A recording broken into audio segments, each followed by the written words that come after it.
Collins thought he was just lending a hand when he fixed Mr. Carter's old radio. But when the elderly man showed up at his doorstep the next day with a police officer, his life took an unexpected turn. What was meant to be a simple act of kindness suddenly spiraled into an event that would change Collins's life forever. Collins had just slung his backpack over his shoulder when he spotted Mr. Carter from across the street. His frail frame hunched over a battered radio that seemed nearly as old as he was. The evening sun was dipping low, casting long shadows across the quiet cul-de-sac, yet the sight halted him. Known in the neighborhood for his knack with electronics and willingness to help, Collins couldn't just walk by. "Need a hand with that, Mr. Carter?" he called out, jogging across the street. Mr. Carter, his thin white hair glowing under the golden hour light, turned towards him, his face crinkling into a grateful smile. "Oh, Collins, would you? I can't get this thing to work, and I was hoping to catch the news before dinner." Collins crouched beside the radio, setting his bag on the ground. "What's the problem?" "It just won't turn on," Mr. Carter explained, stepping back to give Collins room to work. "I've checked the plug, but it's no use." Collins inspected the device, his fingers deftly navigating the dials and switches. Within minutes, he found the culprit, a frayed power cord. With some careful tinkering, he managed to secure the connection. When he pressed the power button, the radio crackled to life, filling the air with the familiar drone of the local news. "There you go, all fixed," Collins said with a grin, wiping his hands on his jeans. Mr. Carter clapped his hands together, his thin face lighting up. "Bless you, son. You're a miracle worker." Collins shrugged modestly. It was nothing, really. Mr. Carter insisted on offering him a glass of iced tea as a thank you. They sat on his porch, the old man recounting stories of his youth and his days working in the city as a newspaper editor. Collins listened attentively, genuinely fascinated. It was rare to hear someone speak with such passion about a life so different from his own. "People like you give me hope for the future," Mr. Carter said, his voice earnest. "It's young folks like you who keep the world turning." Collins smiled, the warmth of Mr. Carter's words lingering as he walked home. Helping had been such a small gesture on his part, but it had clearly meant the world to the old man. He couldn't have guessed that his act of kindness would soon set off a chain of events that would change his life in ways he couldn't imagine. The next morning, Collins was jolted awake by the sharp chime of the doorbell. He groggily stumbled to the door, rubbing the sleep from his eyes. Through the peephole, he saw Mr. Carter standing outside, flanked by 2 uniformed police officers. His heart sank. "Mr. Carter? Officers? What's going on?"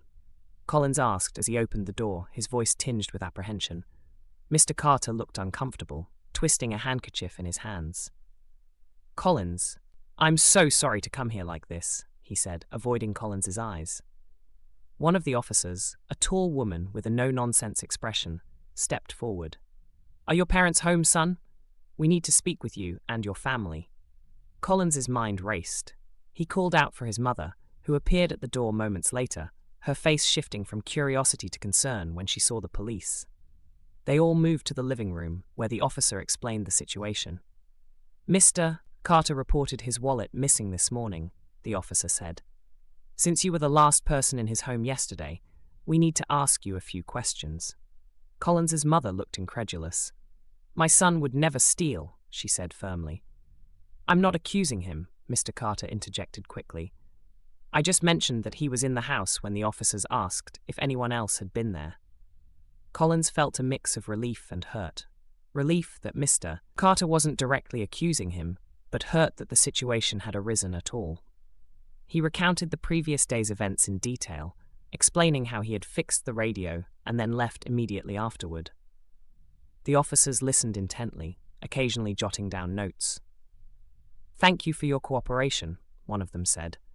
"We may need to search the premises to be thorough." Collins's face burned with embarrassment as the officers began their search. His mother's hand on his shoulder was the only thing keeping him grounded. When the officers finally left, finding nothing, Collins felt hollow. The neighbors had gathered outside, their whispers slicing through the morning air like daggers. The rest of the day passed in a haze. Collins couldn't shake the humiliation of being under suspicion, and the tension in his home was palpable. Mr. Carter had apologized profusely before leaving, but his words did little to soothe the sting of mistrust. At school, Collins felt the weight of curious and judgmental stares from his classmates. Whispers followed him down the halls. In the following days, the rumor spread like wildfire through the neighborhood.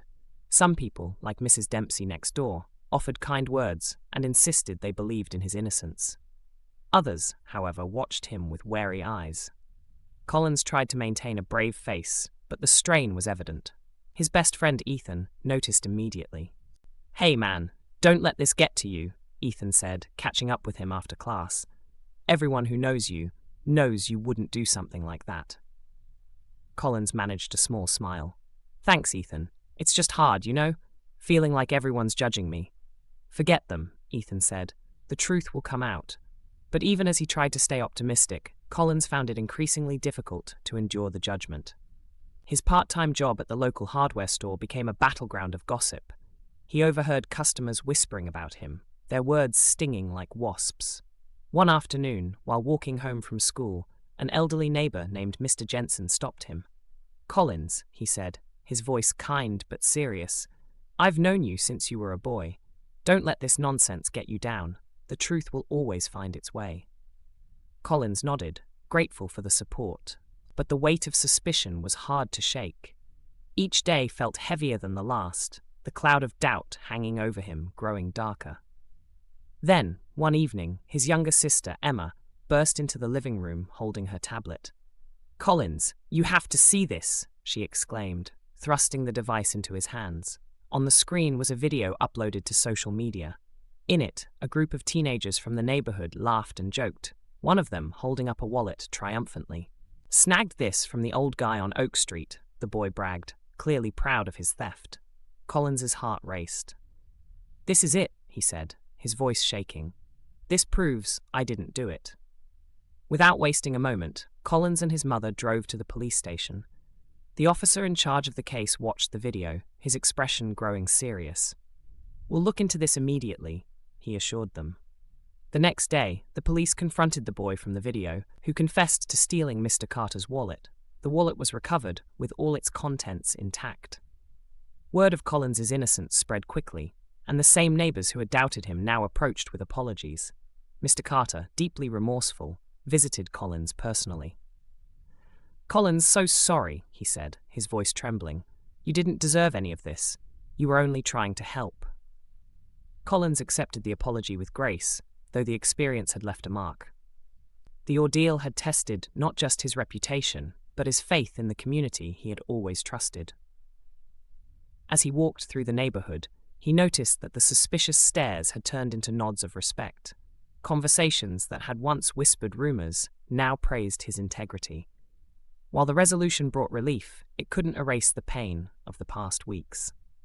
Collins vowed to use his experience as a lesson, becoming more involved in community efforts to promote fairness and understanding. The incident had scarred him, but it had also made him stronger. Through it all, he learned the value of resilience and the importance of standing firm in the face of adversity.